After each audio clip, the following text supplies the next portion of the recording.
Good morning mga kadakloy. Dito ako ngayon, maggagawa ako ng pang-ulam. Kasi pag lagi tayong karne, gulay, medyo magsasawa tayo. Ngayon, mag-twist naman ako ng lutong lumpiang sintirito na. Panoorin nyo guys, yung paggawa dito kung paano gagawin. Kailangan panoorin nyo para kung kayo'y gustong gumawa ng lumpiang sintirito na, ay alam na ninyo. Ngayon ang ingredients natin dito, yung makita yung mga ingredients. Ito siya, carrots, saka bell pepper, sibuyas, at saka sintirito na. Dalawang sintirito na ang ginawa to. Tapos ang sintirito na kailangan salain nyo to. Yung sabaw niya, itong sabaw niya, itabi niyo ang sabaw, huwag mong salin ang sabaw. Itong laman lang, itong laman, sintirito na. Tapos mayroon pang dagdag dito nga ingredients na 3 itlog at saka harina. I-mix dito. At saka may ilalagay natin ng yung tawag kong paminta powder ang halo to. At saka asin. At saka kunting asin, yung tama-tama lang pang timpla, kunting asin. Ito namang sabaw niya, yan, hindi rin masayangan kasi pwede rin ibigay mo sa panghalo lang pagkain ng aso. Pwede rin tao, pero yung medyo puro sabaw lang to, kaya ilabigay lang namin sa aso. Pero pwede rin bahog to sa tao. Bali, ang ingredients nito lahat ay bell pepper, carrots, sibuyas, bawang, at saka 2 sintirito na. Pero hindi pa nahaluan ng yung harina at saka 3 itlog. I-mix na muna to kasi saka nalagyan ng harina at saka itlog. I-mix muna. Pagkatapos tong pag-mix, mamaya makikita naman ninyo sa pagbabalutin sa lumpia paper. Ibabalot ito. Wrapper. Lumpia wrapper. Lumpia wrapper ang ibabalot mamaya.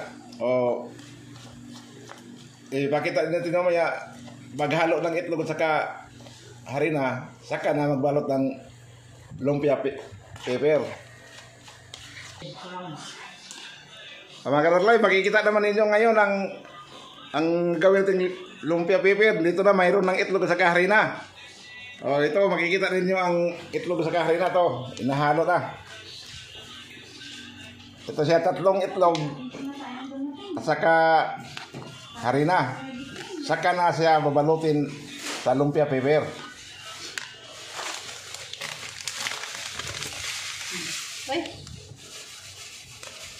Baka marami.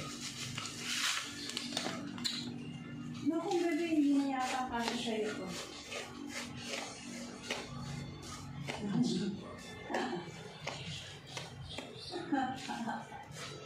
Tandaan nyo nakdaklo, yung mga gustong gumagawa nito, gagayahin niyo to para mayroon din kayong alam mga tungkol sa lumpia.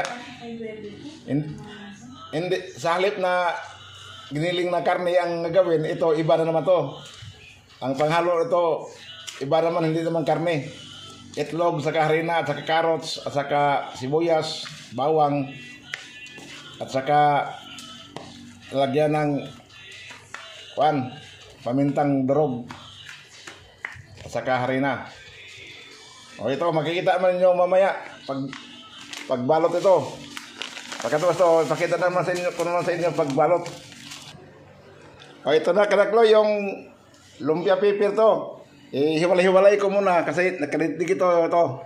Hiwalay-hiwalay ko muna. Ito ang lumpia paper kasi sobrang dikit. Ito. Dikit siya, dikit. Kaya hiwalay-hiwalayin ko. Ito naman kabit ng aircon.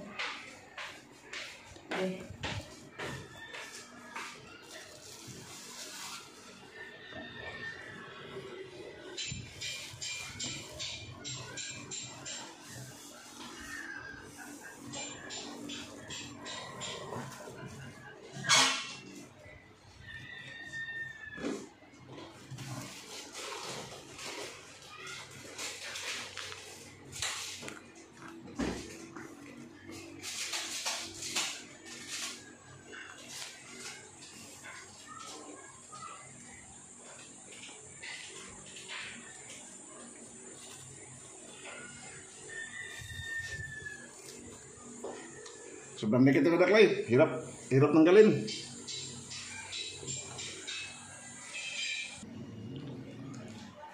O ito na kadaklay, pakita ko sa inyo ang pagbalot sa lumpia. Ito na, binabalot na.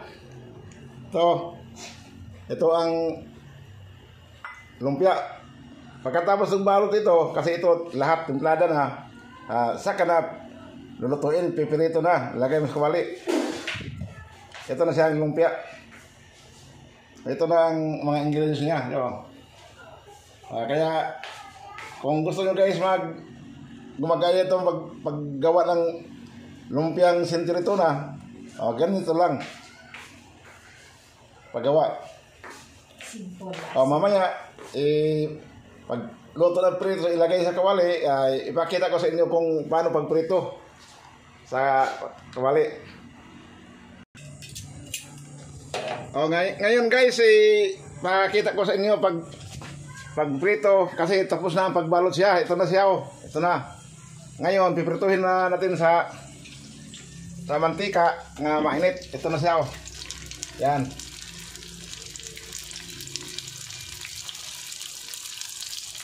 Ang inabot na lumpia sa ginawa namin, umabot ko siya ng ilang piraso yan?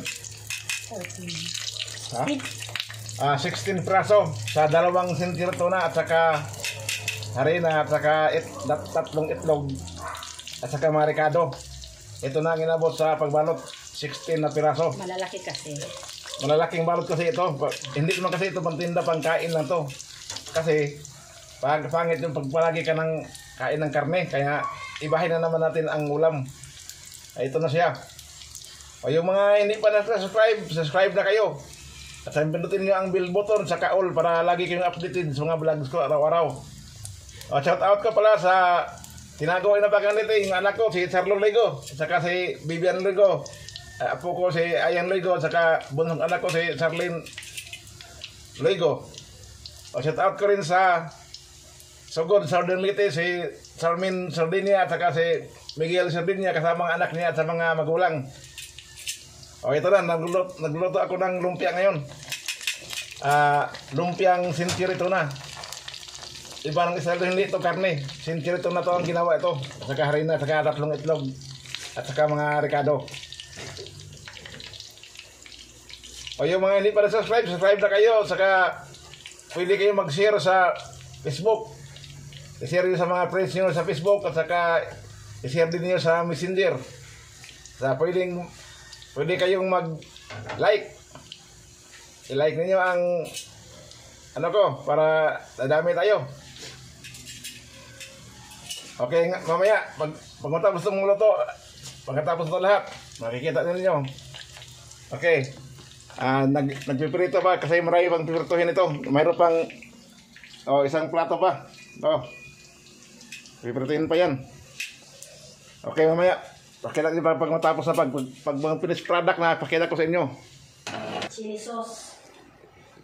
Mga katakloy, natapos na pagluto ang lumpiang century tuna. Ngayon katakloy, ipakita ko sa inyo ang yung finished product. Ito na. Ang finished product ng lumpia century tuna. Ito katakloy, ang piliin yung sausawan, kailang kung alin ang gusto nyo sausawan, suka ba, ketchup ba, nga manghang, soka manghang, pwede. Ito na finish ka na, pero tikman ko kung anong lasa ito.